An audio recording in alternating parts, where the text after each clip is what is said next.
Guys, what if we had this whole thing slightly wrong this whole time?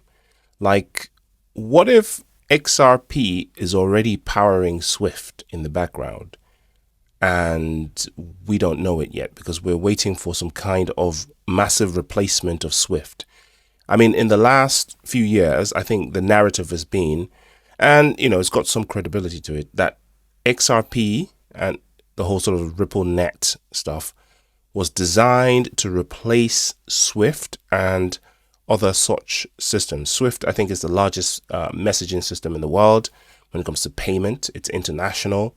It's relatively efficient, relatively secure, but it's cumbersome, very expensive, and a lot of infrastructure has been laid that is quite fragile, so to say.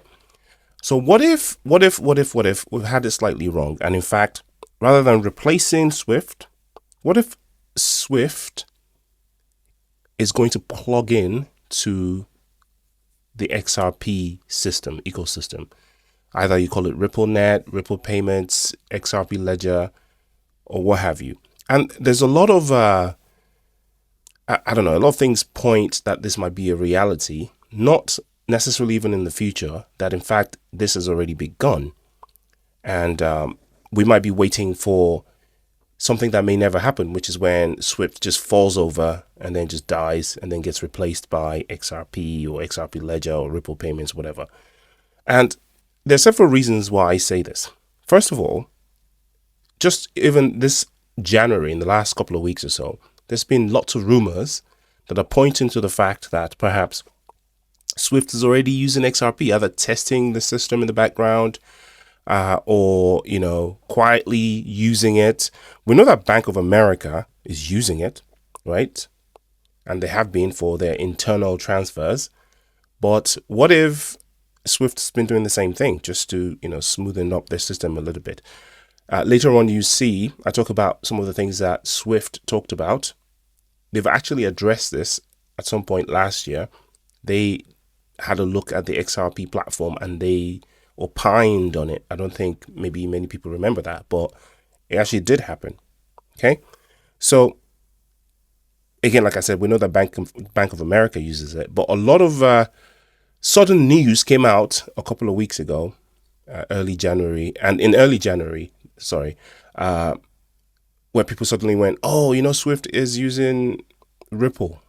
They've integrated Ripple into SWIFT. The reason why a lot of people said this was because they discovered that a third party that SWIFT uses for cross-border messaging, right? Secure cross-border messaging, called EastNets.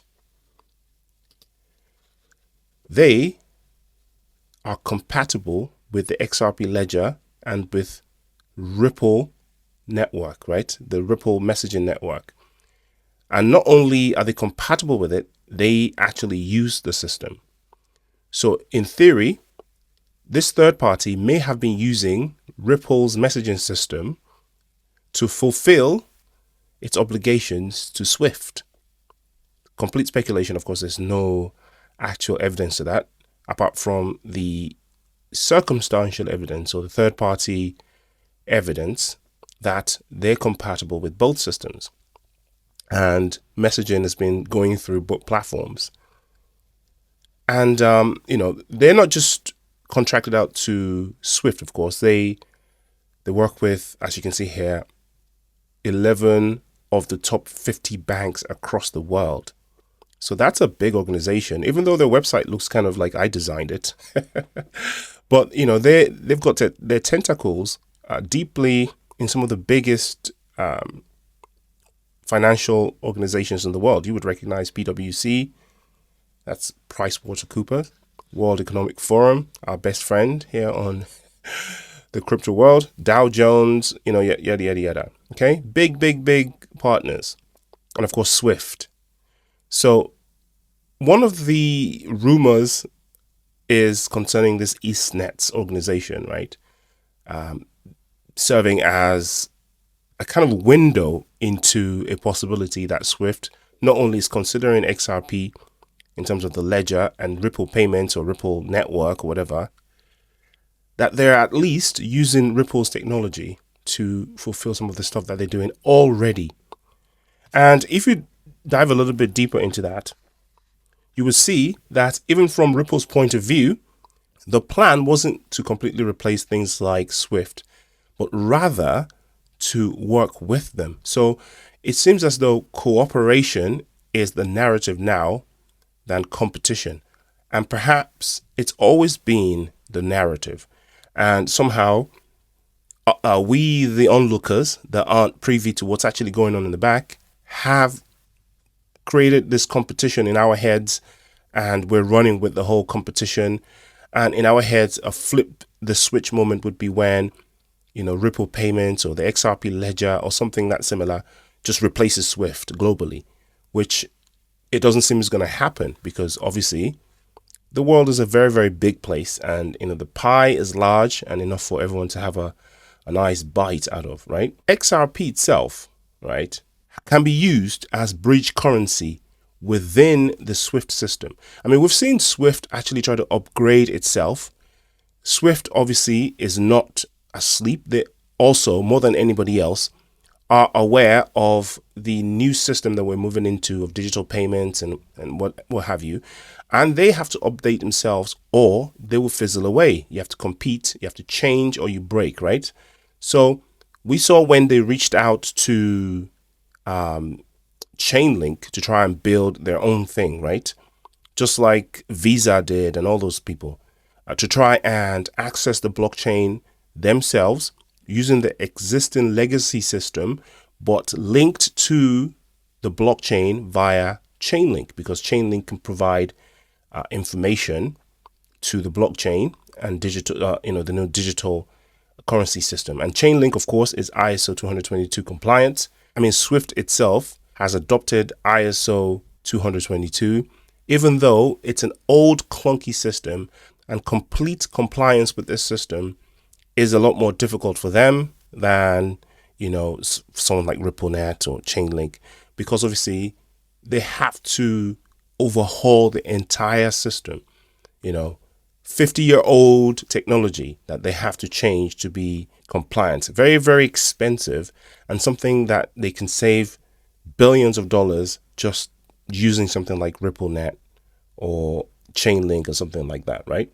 So Brad Garlinghouse himself has said in the past in some interviews, notably some in 2024, in the 2024 Q4 reports. I can link that in the description if you want to go read it, where he said that, Ripple's main aim is to work with people, not against existing systems. Okay. And just a few days ago, he made a comment about, businesses in the United States working together and not against each other, especially under the new administration, right? Under the new Trump administration. And that's a plus for this particular organization, EastNet, because they are, in fact, US based for as far as I can see. Their headquarters is in New York. So that's a positive thing if you consider, who's working with whom. So you can easily see that this would be an easy collaborator with Ripple under the new administration and under the new America First regime, right? So if you look at the services that they render, this includes ISO 222 migration. So they're helping old clunky systems migrate to the new system to be more compliant. Okay. And part of their services that they provide also include artificial intelligence, blockchain, and instant payments. So they're heavy into blockchain payments, artificial intelligence, and instant payments, right? And we know that they're compatible with the XRP Ledger. So you go figure, a US-based company that is using blockchain for payments, instant payments, etc., etc., etc.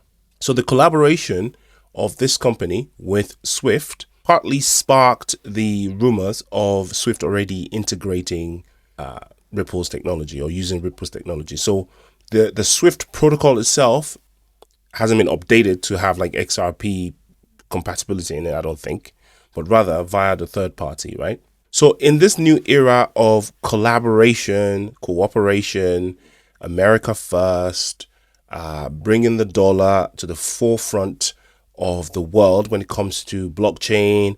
The United States taking a front seat when it comes to AI, and Brad Garlinghouse and Ripple going ahead and making more deals with American-based companies, and they've ramped that up since the inauguration of President Donald Trump. This is looking a lot more likely, and it's looking more likely also that SWIFT, rather than going away per se, will just plug into the XRP-based XRP Ledger / Ripple network / RLUSD / lots of money to your pockets, etc., etc. No financial advice, of course.